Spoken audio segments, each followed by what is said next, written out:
Dear friends, आज का topic है हीमोस्टैसिस। हीमोस्टैसिस है क्या?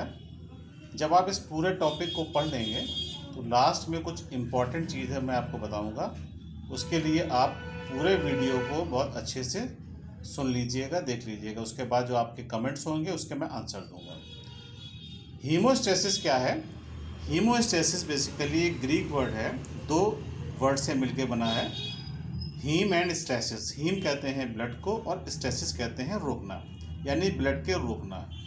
बॉडी के अंदर कभी कैजुअलिटी हो जाती है, बाहर से कैजुअलिटी होती है, कोई हमको इंजरी होती है, तो बॉडी हमारी ब्लड को कैसे रोकती है, उसके लिए क्या क्या प्रोसेस होते हैं, कितनी स्टेजेस होती हैं, उसका एक ब्रीफ डिस्क्रिप्शन हम यहाँ आपको बताने की कोशिश कर रहे हैं।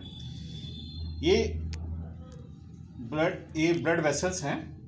ब्लड वेसल्स में जब इंजरी होगी तो जो साइट ऑफ इंजरी है, ये आप देख रहे हैं साइट ऑफ इंजरी, ये ब्लड वेसल है पूरी। ब्लड वेसल में ये वेस्कुलर इंजरी हुई है। वेस्कुलर, ये आउटर जो लेयर है इसकी एंडोथेलियल सेल्स की है, और ये इरिथ्रोसाइट या WBC, RBC, प्लेटलेट्स और जितने ब्लड के कंपोनेंट्स हैं वो आ गए हैं इसमें। जब साइट ऑफ इंजरी होती है, ये यहाँ से कोई रप्चर हो गया, ब्लीडिंग होने लगी है, तो इसमें इमीडिएट इफेक्ट क्या होगा?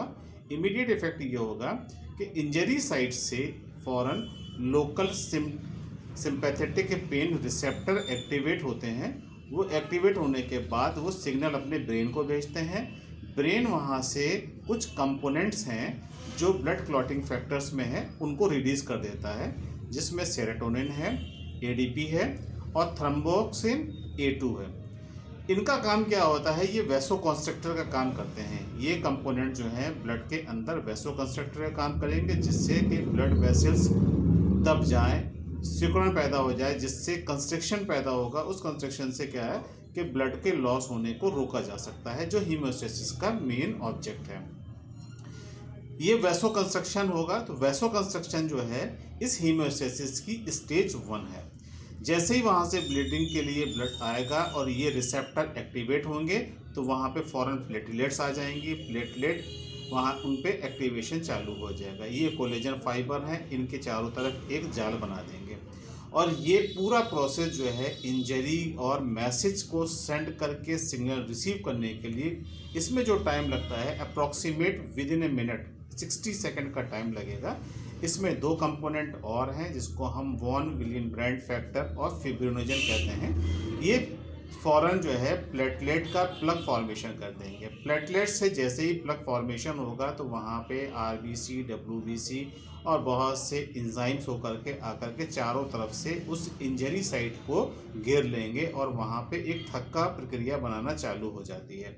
ये जो वैसो कंस्ट्रक्शन था स्टेज 1 थी, और जो अब यहाँ थक्का बनने की प्रक्रिया अभी हुई है, ये स्टेज 2 हुई है, और इसको हम प्राइमरी हीमोस्टैसिस कहते हैं। इसमें ये जो रेड मार्क आपको दिखाई दे रहे हैं, ये फिब्रिन मैशेस हैं, यानी कि जालियाँ लग जाती हैं चारों तरफ से इंजरी साइट। ये जो इंजरी साइट आप देख रहे हैं, यहाँ पे फिब्रिन मैश आकर के एक्यूमुलेट हो जाएगा, जिससे कि ब्लड के लॉस को रोका जा सके। इसके बाद ये जो प्रोसेस होता है टिश्यू फैक्टर जिसको हम कहते हैं, तो इसमें बॉडी के अंदर क्या होगा, ये कोएगुलेशन कैस्केड या वैसो कंस्ट्रक्शन या कोएगुलेशन प्रक्रिया का ही दूसरा पार्ट है। इसमें ये आ जाता है। यहाँ पे आपका एक एंटी हीमोलिटिक फैक्टर है, वो काम करता है। टिश्यू फैक्टर के साथ साथ एंटी हीमोलिटिक फैक्टर होगा। ये स्टेज 2 होगी। स्टेज 2 में यहाँ पे प्रोथ्रोम्बिन बनेगा। प्रोथ्रोम्बिन कन्वर्ट होगा एंजाइम एक्टिविटी के द्वारा थ्रोम्बिन में। थ्रोम्बिन भी एक एंजाइम है।